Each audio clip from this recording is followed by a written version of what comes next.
La parroquia Nuestra Señora de Belén está ubicada al suroccidente de la ciudad de Medellín, al costado occidental del Parque Principal de Belén. Hace parte constitutiva de la Arquidiócesis de Medellín y es la sede de la Vicaría Episcopal de Occidente. Limita con las parroquias San Juan de la Cruz, San Bernardo, Jesús de la Buena Esperanza y la Ermita de Jesús. Es un templo dedicado a la Virgen María, bajo la advocación de Nuestra Señora de Belén, patrona de los arquitectos. Tiene toda una historia, una constitución y una finalidad de iglesia que ha permitido que lleve 206 años evangelizando a la luz de Cristo y representando a la iglesia visible.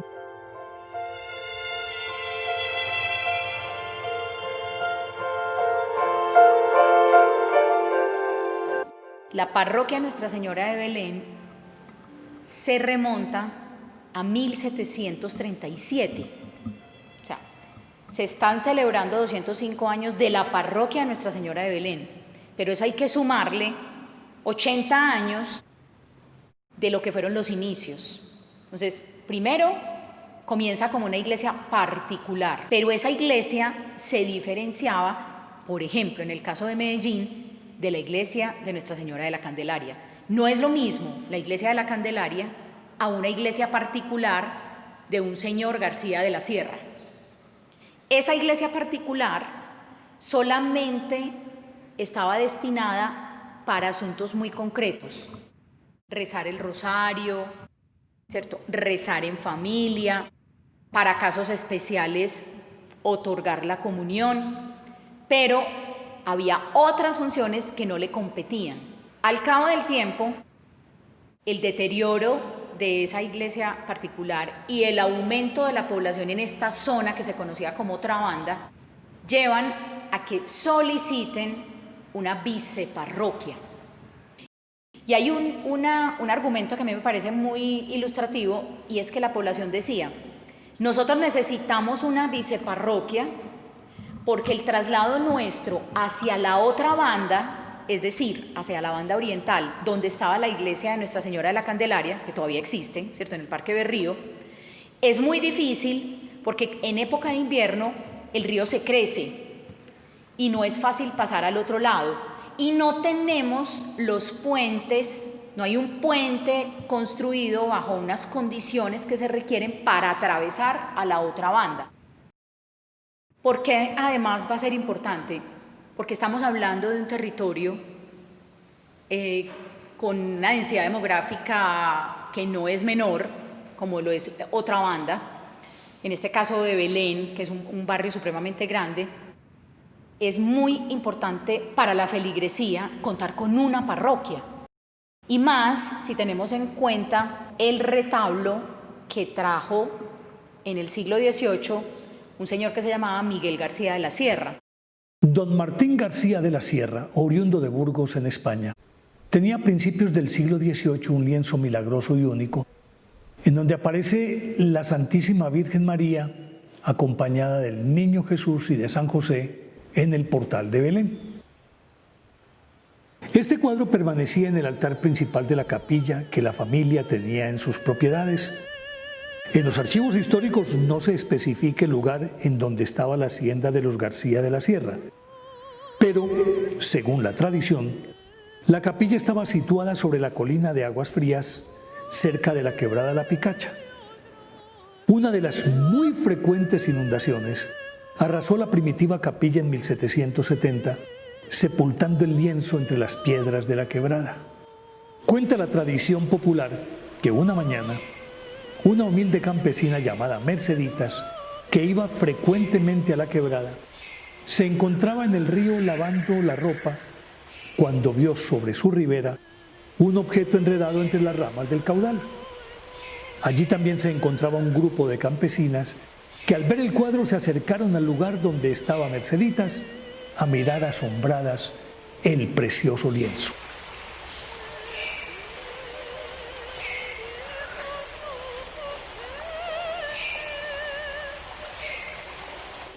Los vecinos del corregimiento dieron principio a la construcción de un poblado en el lugar que hoy ocupa la plaza. Allí se levantó una capilla provisional al costado norte. Para su culto fue regalado por sus rescatadoras el retablo de Nuestra Señora de Belén, el cual fue colocado para veneración pública y luego trasladado a la capilla en 1772, donde hoy es el templo parroquial en el Parque de Belén, conocido antiguamente como Parque de Patuca. En 1808, cuando don Miguel Velázquez era alcalde de Otrabanda, se comenzaron los trámites para la erección parroquial. Después de muchas comunicaciones entre las autoridades civiles y eclesiásticas, en marzo 7 de 1814 se erige la nueva parroquia, siendo don Bernardino Álvarez alcalde de Otrabanda y con la valiosa gestión del presbítero Pedro José Pérez, por fin se nombra por patrona y titular del nuevo curato a Nuestra Señora de Belén, a petición del piadoso vecindario. La parroquia coincide ya con todo el momento de convulsión del proceso independentista. En 1814 ya estamos en esa formación de esa primera república que se llamó posteriormente como la Patria Boba, y hay una situación muy difícil porque la Iglesia toma partido. Hay miembros de la Iglesia que están a favor de la independencia y hay miembros de la Iglesia que están a favor de la dominación española. Entonces como que se presentan dos facciones dentro del clero. Es justamente en ese momento coyuntural cuando Nuestra Señora de Belén se erige en parroquia. La parroquia no es solamente como la construcción, sino todo lo que significa una parroquia, ¿cierto? Lo que significa la vida en comunidad, el papel que desempeña el sacerdote. El sacerdote no solamente oficia una misa y no solamente es el que otorga los sacramentos, el sacerdote se convierte en orientador, se convierte en apoyo. En el sacerdote hay muchísima confianza y muchos de los vecinos le confían sus temores, sus necesidades, sus problemas. Entonces es como una persona clave dentro de toda esa vida comunitaria. El primer párroco que tuvo Nuestra Señora de Belén fue el doctor Juan María Céspedes, nacido en Tuluá en 1776, en el hogar de don Carlos Céspedes y doña Josefa Vivas. Estudió en Santa Fe de Bogotá desde los 19 años, latinidad, retórica, filosofía, derecho civil, y se doctoró en la Universidad de Santo Tomás en 1804. Viajó a Popayán y allí se ordenó sacerdote. Su primer cargo fue el de cura de Caloto, parroquia que puso al servicio de la causa de la independencia, fungiendo como capellán de los ejércitos patriotas, aún desde antes del movimiento del 20 de julio en Bogotá. La invasión de Sámano a la provincia de Popayán, a finales de 1813, hizo que algunos patriotas como Céspedes y el sabio Caldas se refugiaran en Antioquia, provincia que los apoyó en sus tareas. Al sabio como ingeniero militar al servicio de la independencia y al clérigo como el primer guía espiritual de Belén, curato que desempeñó desde el 28 de agosto de 1814 hasta fines de agosto de 1815. Fue con la construcción del nuevo templo entre 1828 a 1830 que Belén vino a tener forma. Con el templo parroquial no solo se daba forma y sentido a la parroquia, sino que se daba origen a todo un sistema poblacional, pues el templo era el referente para las calles, parques, centro de higiene, puentes, cementerio, cárcel y todo el ordenamiento territorial. Es un templo completamente simétrico. La simetría es una de las herencias que nos dejó el estilo del Renacimiento. Anteriormente, el templo está formado por 3 naves, que son la nave central, que es más importante, y las naves laterales. Estas naves están separadas por una línea de columnas. Esas columnas, al igual que las columnas de la fachada, están construidas en ladrillo. Es una iglesia, digamos, un estilo, como les decía, renacentista, clásico, bien manejado, respetuoso del estilo. No tiene una mezcla de estilos como tienen muchos otros templos que se han construido pues, a lo largo de nuestra geografía, que mezclaban estilos gótico con románico, con barroco. Esas mezclas se llaman arquitectura ecléctica, que también es válida, pero digamos bajo el estricto orden estético, digamos, a veces dejan que desear. Fue desde 1869 que el presbítero José Joaquín Izaza, delegado del obispo de Medellín Valerio Antonio Jiménez, hizo una visita eclesiástica. y aseguró que el templo parroquial era demasiado pobre y amenazaba ruinas por el desplome de las paredes y por el comején de los techos. Debido a esto, se optó por la construcción de una nueva edificación en el mismo lugar, pero debido a las diferencias entre los vecinos, las obras no se terminaron y mientras tanto el padre Lorenzo Escobar había adaptado una habitación en donde hoy funciona el Salón Parroquial del Divino Rostro para celebrar la Eucaristía y demás sacramentos. Ya en 1880 fue necesario hacer reformas al templo y para sufragar los costos subastaron algunos de los bienes de la iglesia. Entre ellos el lienzo de Nuestra Señora de Belén, que rematado en 20 pesos fue adquirido por don Clemente Mesa, quien lo llevó a su casa, y entonces apenas lo entronizó en la sala de su casa, comenzó la veneración de los fieles. En el año 1881, Nuestra Señora de Belén era una parroquia a todo título, con su respectivo y admirado templo parroquial. El presbítero Aparicio Gutiérrez hizo algunas mejoras al templo. Adornó el camarín central del presbiterio, dotó los altares laterales con algunas imágenes envigadeñas y conservó la capilla del Divino Rostro que el padre Escobar había adaptado mientras se construía el nuevo templo. Por allá en el año de 1934, el párroco de Belén, padre Rogelio Arango, se fue a una visita pastoral al barrio Notibara. Estando allí, le contaron que el lienzo reposaba en la casa de la familia Mesa. Entonces pidió permiso, fue hasta allá, habló con algunos de los herederos de don Clemente y les pidió que le entregaran el lienzo a la parroquia, que estaba aquí en mejores condiciones que allá, porque la afluencia de devotos allá era demasiado. En cambio, aquí en el templo sería de manera diferente. Pues lo cierto del caso es que los herederos entonces acordaron entregarle en 1935 el lienzo de Nuestra Señora de Belén, que fue inmediatamente entronizado en una de las naves laterales de la parroquia de Nuestra Señora de Belén. Fue así como en 1935, estando el padre Rogelio Arango, se compró un nuevo expositorio de bronce, sólido, artístico y amplio como el de la Veracruz, por un valor de 700 pesos para engalanar el recién recuperado lienzo. En el año 1954, el arzobispo de Medellín, Joaquín García Benítez, promulgó un decreto en el que sitúa entre los santuarios marianos a la parroquia Nuestra Señora de Belén. Las gracias que se recibían aumentaron la devoción y el amor por Nuestra Señora, lo que motivó a varios feligreses a solicitar al arzobispo de la ciudad la declaratoria de la parroquia como monumento arquidiocesano mariano. Esta propuesta los llevó a buscar la coronación canónica del retablo de Nuestra Señora de Belén. En 1962, Monseñor Miguel Antonio Medina y Medina, durante su visita pastoral, ordenó que el retablo, expuesto a la veneración en una de las naves laterales del templo, fuera trasladado al camarín del altar mayor.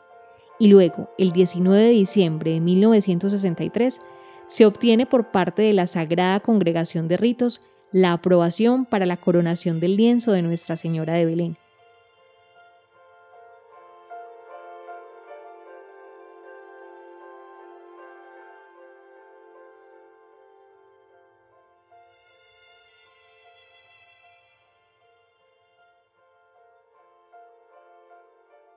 Uno de los más importantes párrocos de la historia moderna de la parroquia es el presbítero Ignacio Duque Salazar, quien estuvo casi 30 años, de 1943 a 1972. Sus obras más destacadas fueron la construcción y fundación del Liceo San Rafael en 1950. Edificó la Casa Cural, el cementerio, el edificio de asistencia social y fundó la Acción Católica y otras instituciones piadosas. Él se encargó de la reedificación del templo, levantando el hermoso frontis y la esbelta cúpula, complementando así la obra magnífica de la construcción del templo. Monseñor Pablo Villegas López fue párroco de 1973 a 1981. Fundó y sostuvo el asilo en el paraje Aguas Frías, con un número permanente de 25 ancianos. En la parroquia sostuvo el despacho de medicinas y la atención médica para los pobres de manera gratuita. Rescató el Liceo San Rafael remodelando su frente y a su vez remodeló el edificio que ocupaba el Liceo Femenino. Yo llegué con Monseñor Lema, en el 93 llegué pues a Casa Cural, inclusive me pareció una casa muy inmensa que yo pensé que no iba a ser capaz. Entonces él estuvo casi los 3 años, ya le tocó dejarme muy bien recomendada porque ya lo mandaron a él, fue para la cursa, él se va y llega el Padre Nazareno. Él estuvo también casi los 3 añitos, no estuvo los 3, casi los 3. Llegué a la parroquia Nuestra Señora de Belén después de la Navidad del 1995. Comencé el trabajo pastoral, yo le recibí a Monseñor Lema. El asilo funcionaba en Las Violetas, arriba en Aguas Frías, donde ahora es la parroquia de José María Escrivá de Balaguer. Arriba, ahí donde la parroquia era el asilo. Ahí era el asilo y la parroquia de Belén, pues iba cada 8 días, íbamos los sábados a celebrarle al asilo y los vecinos iban, se integraban mucho ahí al asilo. En la casa cural era la casa antigua, que era una casa muy grande que había hecho Monseñor Ignacio Duque hacía mucho tiempo. Más adelante vino otro sacerdote que ya con los arquitectos elaboraron un nuevo plan, que es la casa cural que tienen ahora, que es muy cómoda y es muy bonita.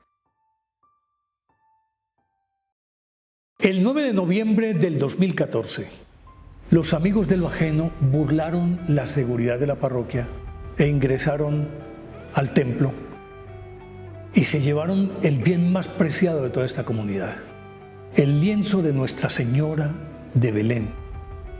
El último lienzo que queda, si no estoy mal, en la ciudad y tal vez en Colombia, con coronación papal, que tenía joyas que habían sido donadas por todos los feligreses acumulándose a lo largo del tiempo. El 14 de noviembre, en horas de la mañana, la policía reportó que el lienzo de Nuestra Señora de Belén había sido recuperado en la escombrera al frente de la parroquia de San Germán. No obstante, aunque desaparecieron las joyas del cuadro, su condición permitió una completa restauración que estuvo a cargo de la doctora Marta Isabel Izaza, el padre Eduardo Toro y el padre John Jairo Osorio. La imagen de Nuestra Señora de Belén había regresado al templo, había regresado a su casa. Y la comunidad la recibió el 8 de diciembre con una procesión por las calles aledañas a la parroquia y al finalizar una ceremonia eucarística presidida por Monseñor Hugo Torres Marín, obispo auxiliar de Medellín. La historia de Nuestra Señora de Belén no fue un camino fácil de recorrer. Cuando uno ve el templo, uno inmediatamente piensa en que para que ese templo esté ahí no fue tan sencillo y que hubo una feligresía que estaba interesada en que se construyera una iglesia a su alrededor, ¿cierto? Eso habla mucho de la fe, de la profesión de la religión católica. Es hacerle un homenaje a la parroquia, es hacerle un homenaje a todos los sacerdotes que han pasado por la parroquia Nuestra Señora de Belén, y cuando hablo de parroquia no me refiero solamente a la construcción que vemos hoy en día, sino a sus orígenes. Pero además es una forma de hacerle un homenaje a la comunidad. ¿Cuántos recuerdos no habrá en esa iglesia?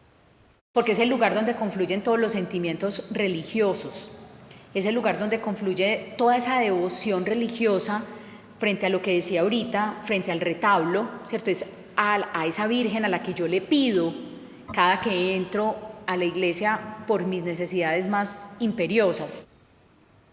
Qué bueno, qué bonito que en otras parroquias de la ciudad de Medellín se haga esta misma celebración, ¿cierto? Que es darle las gracias por existir, por toda la historia que ha pasado por esa parroquia, pero también es una muy buena forma de pensar, ¿cierto?, en ese futuro. Es una muy buena excusa para pensarnos como comunidad, como feligresía, y qué podemos hacer en adelante para fortalecernos mucho más como comunidad.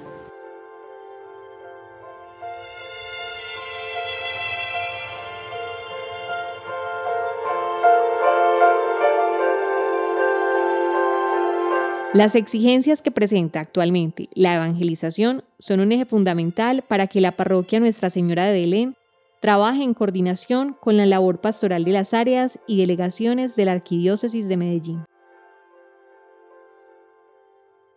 Es una parroquia compuesta por familias tradicionales, en el buen sentido de la palabra, puesto que aquí se vive mucho el espíritu de familia. Es normal ver la gente que viene en su grupo familiar a las celebraciones. También hay un sentido de vida en torno a los abuelos. Uno ve mucho como estas familias que vienen a visitar a sus abuelos aquí en el sector. Entonces hay un sentido de familia muy bonito. La estructura pastoral de la parroquia corresponde a la estructura pastoral de la diócesis. Normalmente tenemos 4 áreas: el área de evangelización, el área de liturgia, el área de comunión eclesial y el área de acción caritativa. Entonces, en esas 4 áreas están ubicadas todas las realidades pastorales y de evangelización de la parroquia.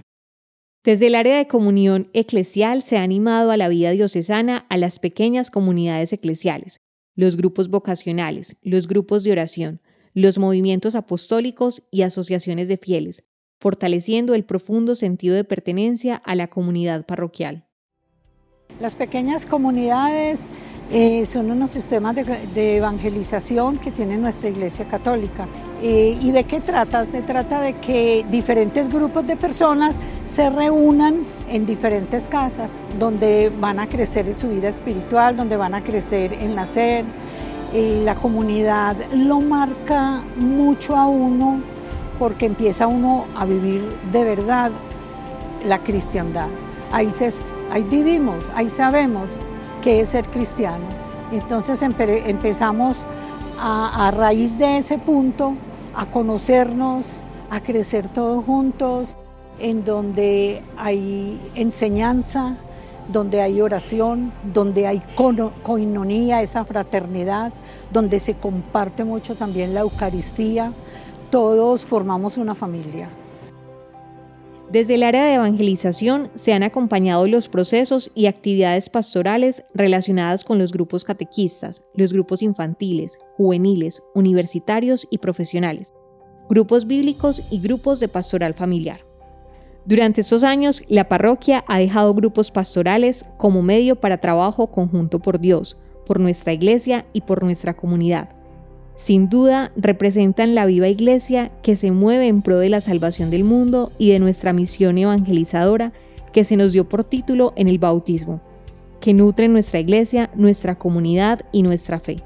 En el transcurrir de todos estos años, yo creo que ha evolucionado mucho, sobre todo en grupos pastorales. Desde que comenzó el grupo juvenil, fue una apertura pues, a los jóvenes. Siempre en las parroquias suele ser muy difícil como el comenzar los procesos juveniles porque tienden a verlos como problemáticos, como difíciles de tratar, pero hubo una gran apertura y mucho acompañamiento. Desde el comienzo del grupo, cuando empezaron los procesos de formación para los líderes, hubo mucho apoyo de parte del párroco de esa época, Mauricio Vélez, a animar a los jóvenes a ser líderes dentro de la parroquia y a formarse para ello. Entonces, a partir de ahí pienso yo que la parroquia se ha abierto mucho a tener en cuenta a los jóvenes y hoy en día creo que es uno de los hechos centrales y de los grupos centrales que se tienen. Desde el área de liturgia se ha trabajado por consolidar e integrar a la vida diocesana a los grupos de acólitos, lectores, ministros extraordinarios de la comunión, servidores del canto litúrgico, recolectores de la ofrenda, encargados de la organización de eventos religiosos y la decoración del templo. Cada parte de la liturgia tiene su grupo específico. Entre ellos pues tenemos el grupo de acólitos. De igual forma los ministros de la comunión, los proclamadores de la palabra, de igual los del canto. Todos los grupos litúrgicos estamos muy bien formados, muy bien respaldados y con un compromiso muy grande, de verdad que sí, de verdad. Eso hace que la misma tradición que lleva nuestra parroquia sobre la liturgia esa formación, ese compartir de todos los grupos hace que la tradición no se desvirtúe y de que de verdad se hagan las cosas como son, como nos lo pide o como lo hace nuestra religión católica. Hay un cuidado como de la liturgia en esta parroquia que hace que también muchas personas vengan a las celebraciones acá. Es una manera bonita de celebrar, sencilla y digna. Pienso también que se siente la tradición en el sentido en que esta parroquia es parroquia madre, es la parroquia que ha dado lugar y nacimiento a otras parroquias del sector, y en ese sentido también podríamos hablar de una parroquia de tradición. Y desde el área de acción caritativa se ha fomentado la evangelización de lo social, la cultura de la solidaridad y la promoción y defensa de la vida, la justicia y la paz como pilares de la sociedad. En las parroquias existía que iba un día a la semana las filas a recoger la limosna, decían la limosna. Y el sacerdote salía y le daba a cada uno unas monedas y era la limosna. Entonces ya en las parroquias empezamos a pensar en la pastoral caritativa. Y la gente quería mucho la pastoral caritativa. Estaba al frente una persona ya de edad, doña María. Y doña María era la que estaba pendiente de qué cuáles eran las familias, que tuvieran mercado para todos, tenía un buen equipo, le ayudaba pues como mano derecha esta Luz Helena. Entiendo que ahora es ya la encargada porque doña María murió. Y era algo que la gente quería y se organizaba. Un día vine a misa por la mañana y me confesé con el padre Lema, que ya era el párroco, monseñor Lema. Me arrimé al confesionario y le dije que yo quería como servir, que quería como colaborar en lo que fuera, que si había niños con los que podría trabajar. Entonces él me dijo que él no se encargaba de eso, que la que se encargaba de todas esas actividades sociales era doña María Ángel. Ya me puse en contacto con ella y desde ese momento empecé a trabajar desde el 93. Empecé a trabajar con doña María, inicialmente con el costurero, como 2 semanitas. Ya me vinculé a las 2 semanas a la pastoral social, a los mercados, que era una ayuda que se daba. En un principio pues muy pobre la ayuda, pero trabajábamos como con 40 personas. Pues eran 40 las personas a quienes les brindábamos la ayuda. Qué pesar, como es que partimos una libra de arroz en 3 personas. Entonces empecé a llorar, muy triste, ya mi esposo se condolió, entonces empezó a darme cada 8 días una rojita de arroz. Ya él empezó también a motivar a unos amigos y cuando menos pensamos la despensa se empezó a llenar. Con el padre, como el señor Javier, ahí fue donde empezó a aumentarse el mercado, porque hacíamos unos papelitos con el nombre de la lenteja, el arroz, lo que necesitábamos para los mercados. Se colocaban en unas cesticas en el altar, en el comulgatorio, entonces las personas cogían y en base a eso nos iban dando. El costurero estaba solamente con 2 maquinitas de coser, una muy viejita que había y otra viejita que también yo traje, pero pues nos servía mucho. Pero había muchas personas en ese tiempo que cosían en máquina. Ya él hizo una promoción en el templo y empezaron a llegar una cantidad de máquinas. Llegaron máquinas muy viejas, muy acabadas, pero de todas maneras para las mamás o para las personas que hemos sido modistas desde jovencitas, nos da muy duro desprendernos de una máquina y fueron muchas las personas que se desprendieron de las maquinitas para el costurero. Monseñor Mauricio nos colaboraba mucho con lo de los mercados. Tú sabes que Monseñor Mauricio hacía bulla en el templo y alzaba esas canastas y decía que estaban vacías y eso se llenaba en cuestión de 1 minuto. También le hacía mucha propaganda al costurero. La parroquia para mí es lo más grande, lo máximo. Pues aparte de mis hijos, te digo que yo a la parroquia le he entregado mi vida. Le he entregado mi vida, han sido los momentos más agradables que he tenido. Yo me lleno cuando llegan las señoras por su mercado, porque esa alegría, ese amor que esas señoras le entregan a uno en ese abrazo y en ese beso que le dan cuando se llevan su paquetico. Tú no sabes lo que a mí me pongo arrozuda porque en verdad es lindo. Uno empieza a llenar canastas, a llenar bolsas y ya uno ve que la canasta quedó vacía. Dios mío, ¿qué vamos a hacer? Nos faltan todavía 20 mercados. Y uno mete la mano y saca la lenteja, saca los granos, saca todo. Para mí lo máximo, lo máximo. Le pido mucho a la juventud de la parroquia que se anime a trabajar por los pobres. Tristemente decimos pobres, pero yo lo digo con mucho amor muy grande. Pero no dejen que la comunidad se quede sin quien les ayude. Todas las áreas animan actualmente la vida pastoral de nuestra parroquia y han ido consolidando su identidad, suscitándose en cada uno de estos grupos una gran fraternidad y compromiso pastoral parroquial. La vida en una parroquia es una vida muy rica. Ciertamente muchas personas solo ven las celebraciones, pero poco a poco hay más personas que están en las pequeñas comunidades, que están en los grupos pastorales, que tienen compromisos sociales desde la pastoral social. Invitar a todas las personas de nuestra parroquia para que de verdad vivamos ese sentido de familia en la fe, que descubramos cada vez más la dimensión misionera de nuestra fe, que tengamos una fe viva, alegre, que se transmita constantemente, una fe que se fortalece compartiéndola. Creo que tenemos que seguir siendo testigos de un Cristo vivo, de un Cristo actual. Para mí ha sido un aprendizaje muy grande. Amo la parroquia. Yo soy lo que soy hoy en día por la parroquia, por los sacerdotes, por toda la gente que ha estado a mi alrededor. Mi parroquia es mi casa, es mi hogar. O sea, yo en mi casa tengo mi familia, la familia que es medio que excelente, pero aquí en Nuestra Señora de Belén yo he encontrado mi otra familia y ha sido algo muy bonito porque he tenido la oportunidad de pertenecer a otros grupos y a otros ambientes y a otros lugares, otros procesos, pero pues mi conclusión personal después de todo eso es que nada se compara con mi familia y con lo que yo tengo aquí. Nuestra Señora de Belén, y gracias a todo este proceso de ser la familia de Belén que nos hemos propuesto en los últimos años, me ha hecho sentir que realmente soy familia y que realmente somos familia. A mí si me tengo que retirar de la parroquia, sería para mí muy duro porque la amo. Son incontables las gracias y favores de orden espiritual y temporal que ha concedido y concede Nuestra Señora de Belén, reflejado en la cantidad de personas que recibe la parroquia a diario. La historia de Nuestra Señora de Belén continúa, pues la parroquia ha representado y representará siempre a la Iglesia visible.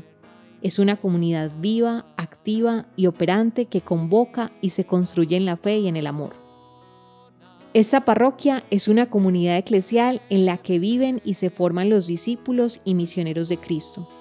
Ese es el verdadero legado, fieles evangelizadores que van al mundo a dar testimonio de Cristo.